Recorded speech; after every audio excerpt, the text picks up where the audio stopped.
நாட்டின் முதுகெலும்பும் விவசாயமும் நெசவு தொழிலும். ஆனால் நாங்கள் தயார் பண்ணுற பொருளுக்கு நாங்கள் கூலி நிர்ணயம் பண்ண முடியாது, விலையும் நிர்ணயம் பண்ண முடியாது. வெள்ளங்க வாங்குறவனுக்கு தான் விலை, தயார் பண்ணுறவனுக்கு ஒன்றுமே கிடையாது.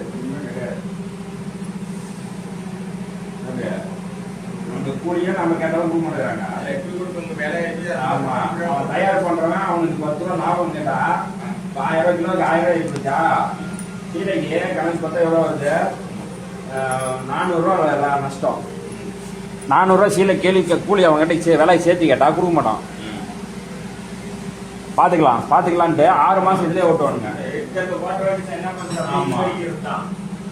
ஓட்டிட்டு அதுக்கப்புறம் 100 ரூபா 150 தான் எடுத்துவானுங்க. அப்ப லாபத்துல இருந்து தான் குறையுமே தவிர அசல் கழிச்சிட்டே தான் இருக்கும் கையா.